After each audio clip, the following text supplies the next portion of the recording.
Mesdames, messieurs, bonjour. Bon dimanche chez vous et soyez les bienvenus sur Planète Muzima TV. Aujourd'hui, nous sommes toujours dans l'actualité. L'actualité, c'est l'état de siège. L'actualité, c'est l'état de siège, je voulais dire. Ça, c'est la vision du chef de l'État, Félix Tshisekedi, qui a décidé, après plusieurs années, que les fils, nos compatriotes de l'Est, pleurent. Aujourd'hui, il a trouvé la solution. La solution, c'était l'état de siège. Mais c'est étonnant que certains de nos compatriotes congolais trouvent encore que le moment n'est pas approprié pour décréter l'état de siège. Mais, en fait, vous voulez quoi, en fait? Biso wa Congolais tolingaka nini, tolukaka nini, tolukaka nini, en fait. Bato bazo kufa na est. Bato bazo kufa na est. Bato bazo kufa kuna. Ya zo salaka ba fête président. Action à droite et à gauche la fête. Kopesa même moi si na bise. Moi bisou kaka bo, pesa moi si na bisou. Pesa moi si na fleur. On en a fait un problème au Congo. Ya bato bazo kufa na Beni. Ya zo pesa moi si na fleur. On a dit nani o tipo nani Pero Loire o tipo asaka ba mission azo toka oyo azo sala mission azo ganga on dirait asala istite o journaliste aganga modèle onati sala mission azo toka azo ganga ba émotion non papa zombongo na yo na o ba sombi yo zombongo na yo liambongo na calme tika ko sala biloko mo ezanga tira ba. Donc le chef de l'État a compris que c'est le moment aujourd'hui. C'est le moment aujourd'hui d'en finir avec ces bêtises-là qui se passent à l'Est. C'est ainsi qu'il a décidé de décréter l'état de siège en nommant les deux gouverneurs généraux des FARDC pour qu'ils aillent gérer ces provinces-là. Donc c'est-à-dire, on prend les choses en main, l'armée prend les choses en main. Bon, Mabezawa. Donc, nous sommes obligés de soutenir l'état de siège. C'est pourquoi vous nous voyez, Mikolo et Tozola Taga tenue militaire. Vous les tenir à commando. Si vous avez la garde républicaine, vous avez la couleur. C'est ce que Bissot a décidé que non, nous sommes dans cette vision-là. Tozala a tenue militaire Mikolo pour montrer que nous sommes des cœurs avec nos FARDC. Nous soutenons les FARDC, nos FARDC. Je soutiens les FARDC, nous soutenons les FARDC. Allez-y les FARDC. Allez-y, nous sommes derrière vous. Donc c'est ça. Les gouverneurs généraux, depuis qu'ils sont arrivés, je pense que tout le monde a remarqué que bêtises et Kiti, bêtises et Kiti, Bozobe et Kiti m'a cassé. Bozobe et Kiti m'a cassé depuis un certain temps. Ça montre que la gestion des militaires, il y a différentes, il y a gestion, il y a civil. Donc, nous avons tout intérêt de soutenir cet état de siège. Un message que je lance aux groupes armés à l'Est. Bokeba, Touroyo. État de siège, au moment où on a 30 jours, et qu'on a 3 ans. Ti tokolamba bino tosili bino tolie bino penza donc bosili nde état de siège sili mais kosila kaka totalement te po tokotika la armée kotika la ka wana ba kolia bino donc na ndenga mukete blague exacte. Président Félix a sali ba analyse na ndenga nyonso na Congo wana où parmi tous les Congolais que nous sommes, il n'y a personne qui a l'information que le président Félix. Azate mon côté Azali. Le président Félix est tellement informé, il a toute la situation que oh non, il a vendu le pays. Oh boy. à côté Kamboga Nini, la routine d'armée. Atinde ba soda kuna ba gérer ma province. Et comme ono, te bango bazana nini oyo na bazana liste ya ba ils sont recherchés par le tribunal international. Mais depuis la guerre ils ont travaillé pour le gouvernement, ils ont travaillé dans l'armée depuis tout ce temps-là. Donc ils n'étaient pas recherchés. Hein? Ils n'étaient pas recherchés. Ida Soyer, c'est Ida Soyer. C'est elle, non? Ida Soyer, la journaliste française là. Hein? Oh, Azolo ba biblioka pam pam wana à tout moment là, Azolo ba biblioka pam pam bakum. Oh non, non, ces gens sont recherchés où? On n'a plus besoin de vos fake news là. On n'a plus besoin de vos fake news là. Tozawa, c'est comme ils sont dans l'information. Nous savons ce qui se passe à l'Est. Quand le président de l'Assemblée nationale, Mbosso Kodia, a lobby que vous, les députés originaires de l'Est, quittez les groupes armés, il savait de quoi il parlait. Il a dit que si vous continuez, nous allons publier la liste. Parce que la liste est là et l'information est là. L'information est là. Donc, dans toutes ces bêtises qui se passent à l'Est, même nos frères originaires de l'Est étaient impliqués. Il y en a qui font les business derrière toutes ces tueries-là. Parce que je suis dit, oh non, na Est, bazo tonga, tala Est, bazo tonga. Est, bazo tonga, na makila ya bande kona bango propre. Il y a des généraux originaires de l'Est qui étaient impliqués. Baza derrière, ba groupe armé. Baza ko alimenté ba on a Minduki et tout ça n'a pas tenu. Parce qu'on se retrouvait à un certain moment. Bah rebelle, bah là tu vas tenir à FARDC. C'était compliqué. Et d'ailleurs, il y en a même des députés, des politiciens originaires de l'Est. Oh, bah yeba qui m'a comme nous sommes les Zoselem. Na batuerie nous sommes ils savaient tout ça. Bande qu'on a bango zo kufa, bango bah yeba qui. Il y en a qui font des business à partir de là. Batongi bandako, bah hôtel et tout ça. Bandako on a ils font louer les maisons, on a expatrié, on a ça la mine, on a basé la minerai, ba camion, on a ça la transport, la biloko, la bêtise, on a tout ça. Mais c'était devenu une situation nationale, un problème national, une crise nationale. Et pourtant, nos frères, nos compatriotes de l'Est, et Belé Bazaki impliqués à Makambo. Et le président, ayant toutes ces informations-là, il a décidé de décréter l'état de siège. Et ça blesse beaucoup de gens, ça fait mal à beaucoup de gens. Ça fait mal à beaucoup de gens. Mais l'état de siège est déjà là. Voilà. Bino ba groupe armé. Bobi Manazamba. Groupe armé, Bobi Manazamba pour Bokosila lokola ba puku. Bokosila lokola ba puku pour bibundeli oyo.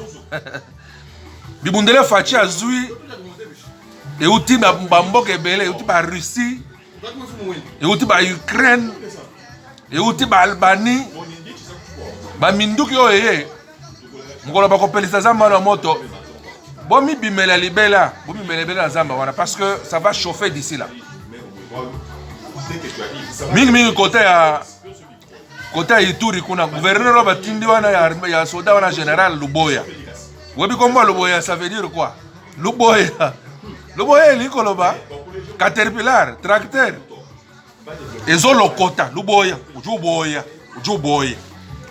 bêtise on Ujuboya. Ah, Ujuboya. Luboya, Ujuboya. Hatuka yimbisu kwa mununu fo bumpoko. Non faut bon pourquoi tout cas tu crois que tu es man njinu tele mena bingo ma bi fachi mueta. C'est pas possible. Njinu amela wani bingo ma bi fachi mueta man tele mena nenu troupes armées hatuka ayo muchisuku nujinu bwela kana bwanu chisuku chichukwa tamudilu. Voilà. Félix Tshisekedi qui mulunda wenu to Vous me comprenez? Vous avez une information yons. Nineno nyama yonso de mubisuku bya est. Banga yuko hatuka nkayenu. Ji filai mbyanze bya arme banu gérer. Hatu. Nujunubutuka. Kana nuvo chulu batoka ninu chumvu. Nunu chumvu hanyanga ngakole nuvu. Hatuka yu mubisuku, hatuka yu mwitu. Mana nuteleme na bingo mebi fachingulo nabi. Bigari bifika kumuntu wako. Ngusha ila nubu kubitemesha. Chingoma cha chibinda ngoi. Kala. Chingoma cha chibinda ngoi. Chingoma chibichitam. Mujuludu tema balumana nyama neno badi musuku hatukai. Chingoma cha mombui. Kele. Chingoma cha mombui. Mwana badi bachituta. Baba chutu haba kwa janga hana. Mwana horombo haba kwa janga. Bachututa muhaba. Chile nishukwata mujuru. Kele. Mwana neno nyamiri mwetu hatukai. Nunufo. Chingoma cha mfundanganga. Au mujilu. Achi chiti fabrika mbako wajila. Kimba mbamba chi fabrika mbako wajila. Chi fabrika mwangwaji. Nyamiri mwese ifuafua. Nenu groupe armé hatukai. Mufuafua. Chingoma cha kabututu. Kabututu badi batuta hai. Nula kantutu. Jitu dishima nula kantutu. Chingoma cha kaburuburu kamushinda. Kale. Kaburuburu kamushinda. Bomba traditionnel. Wacheno kwetu. Bomba traditionnel wacheno kwetu. Mwani badi batuta nwabeo. Nyamere mwetu hatukai. Njimunu mvere lusanju nwambere bintu. Hatukai mnumbo message. Hatukai mwetu. Chingoma cha nzevu chukumakuma. Nzevu chukumakuma. Mwana groupe armé hatuka yumwitu. Chisekedi chilombu kene ni bile la to. Watangi to nwana ibikola kuntu waku. Neshi byonso biri mwana wakwenza kali chikoni ziba chakumbanya. Ngomuntu ambile bwana chikoni libere chikombana. Chele budi bwani. Neno afdelere. Nuitabane batuta kaburuburu kamushinda haje. Neno boom. Mwibiso nula kampuishi. Hatukai. Chingoma cha ndekelu chilifachi mulo nachi. Bari bachibigire bwani nzaji chosha metu. Nyama wanzaji bamumanyasa. Nyama wanzaji hajubu la mukana mujuruju hatuka. Adi mujuru kwa hata chisuku chako hachimujuru. Tamen jitu jako hachimujuru. Bana betu badi mwitu. Les groupes armés, Codeco, FDLR, Bazoba, Bananiol, Bobi Manazamba. Ceux qui vont résister, ils vont battre chitun. Ils vont battre chitun. Ils vont battre chitun. Puis ils vont tomber mbulumbulu. Ils vont tomber mbulumbulu. Donc tu m'as tomandé ma cogne. Moi je te mini mwitu. Miso songo di bwel. Majinda. Nsendula. Tumukangula nko. Kulelela. Jino ambile ma chikontu cha nyangu. Chikontu cha nyangu kumumana kuno ambile bwani. Chikontu ndibele chikombana chafika chitegele chilombo kwa ngata mahanga dika. Nanku no tahantara no jumuka. No tahantara no jumuka walu chikontu ndibele chakumbana. Bino ba journaliste oyo, ba journaliste ya internet oyo. O bolembongo ba sombi bino, o bandekolo ba bêtise, bo combattre ba idée à état de siège tout ça. Vous avez déjà échoué là, je vous informe. Vous avez déjà échoué parce que on a touché là où Bozalaki kobatam, to touché place one. Alors faites attention. Faites attention à Perro Loire. Perro Loire, un corrompu, un acheté. Yob te Perro, nazo pèse un avertissement. Pour ceux qui n'attendent qu'à mbulumbulu et pas yozali. Moto elebi sur langue, on dengo tokaka. On a tindeka kambulumbulo gosuka. Et d'ailleurs, ouais, je sais. Hein, je sais. On te connaît très bien, Perrault. On te connaît, tu as acheté. On te connaît, tu as acheté. Hein? Oh, bah, monsieur, on a souri banane, banane. Autant qu'on a comme on a mis nos coups de on a payé nos valeurs. Mais vous êtes corrompus, nous vous connaissons. Campagne la bino na maye. Oh. Campagne que nous maye. Oh. Campagne que nous maye. Oh. Tu m'as mis dans le angola. Non, moi non, moi je sais que tu l'homme. Hein? Non, moi non, moi je sais que tu l'homme. Mais vous avez déjà échoué. Vous avez déjà échoué. Vous avez déjà échoué parce que l'état de siège est soutenu par 99% des Congolais. 99% des Congolais. Même Nzambé Likolo, il est pour l'état de siège. Dieu m'a parlé. Fumu Kimbangu, il a adopté. Il a adopté son fils, Félix Antoine Tshisekedi Tshilombo. Tous sont... il est pour l'état de siège. Kadima Mwakwid, Kadima Yesu. Il est pour l'état de siège. Mukuna Nzambi. Mukuna Dieu. Mukuna Dieu. Mukuna Dieu dans sa tombe, là où il est. Il a appuyé l'état de siège. Ebalembonge. Ebalembonge. Azasimaya, état de siège. Bah, l'église Nyoso, il y a Jésus-Christ. Bah, c'est ma état de siège. Alors, faites attention. Faites attention parce que le temps est arrivé. Ngonge Beleli. Toutes les bêtises de l'Est, ils ont aussi la sikoyo. Ils ont aussi la sikoyo. Bêtises à l'Est, c'est le temps d'angoy. Oh, toi, oh, quoi, Jiris? Vous avez demandé à nous angulamu. Demandez à nous angulamu. Demandez à nous angulamu. L'état de siège, nous soutenir. Toi, nous battons mal à la docteur Apollo. Au Canada, nous soutenir l'état de siège. Pourquoi on dit? État de siège soutenu par Chikawet Sivov. Le maire de Kourgastor. L'état de siège soutenu par Ghislain Ngoy, le grand ingénieur. Docteur Zadio Christian, vous soutenez l'état de siège. Quand le docteur Toumba Françoise, partenaire de Planète Mousima TV, hein, elle soutient l'état de siège. Jeff Katala, à partir de Djobour, soutient l'état de siège. Vous comprenez? Tozo Kende. Likambo ekosuka wate. Makambo este. État de siège au moment état de siège wana. Commandant le boy. Baboya papa. Baboya. Udu baboya.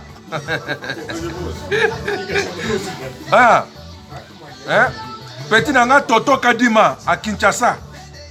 Bosimba mouvement état de siège makasi na ebike. Boza déjà liboso ya makambo nyonso. Même grande sœur Nangai, Christine Ndaye.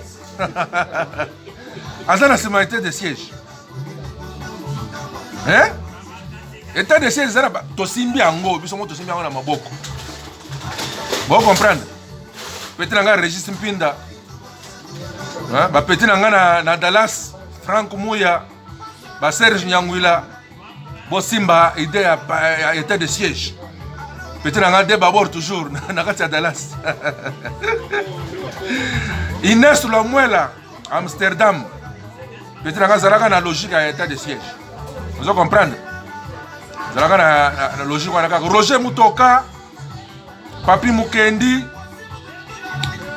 Toutou Mukendi à Montréal. État de siège toujours. Bobo Sanate. De cœur, on est ensemble. Petit nanga sina, petit nanga biloko akadio. Ingénieur de son. Beta biloko akadio. Mozoka son. Na est tokobina bayuda. Na est kala mingi te. Fete kozala wana, bo ba groupe azime to ba kokima. tokobina bayuda pero bokota bolala toy el cassé abière na biso na Jobour na Kuzu, maison na Kuzu chez Joe Kinois. Ah, maison d'habillement chez Joe Kinois. Tokolata bateni oyo na Kuzu akosala ngo ebele tokota nango na est. Moïse Kabong mon Franck. Ah, bateni ezo salema wa et pas na Kuzu commande atenu eza pona kotinda na est ba FARDC bokolata tozoken docteur Sotar Nyem vient nanga état de siège toujours pesa mot la mère Véro ah tozokende donc ndenge zaliona docteur Freddy Kabamba Mosha chintunta wa ba masemu moyo mwana wetu Tony Mouchalo, état de siège toujours. Jean-Guilain Moussassa, président Wani, Moumbouchma et Kouataï, état de siège. Claude Mouya, ingénieur. État de siège là où vous êtes. État de siège toujours. Vienangai, vieux Greenstone. Vienangai, vieux Greenstone aux États-Unis. Monsieur Mbote Belé, mon vieux. Madeleine Grune, ma soeur, bonjour, nous est belle. Merci beaucoup pour aujourd'hui. Tout ce qu'il y a,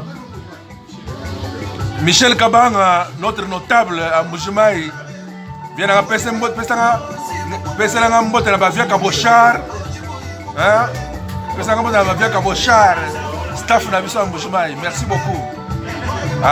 Petit Langa Basile Katumba. Basile Katumanakin, Tosimba état de siège, mon petit. Tosimba état de siège. Fais ça mot de la staff tout nakin. Fais ça mot de la staff la mission de Kinshasa, état de siège toujours. En tout cas, nous sommes à la fin de l'émission d'aujourd'hui. La CPL Mingi, docteur Perry Chinyongolo aux États-Unis. La personne mot de belé, mais là c'est la coup d'appel. Merci beaucoup. Garde corps nangai petit nanga baché.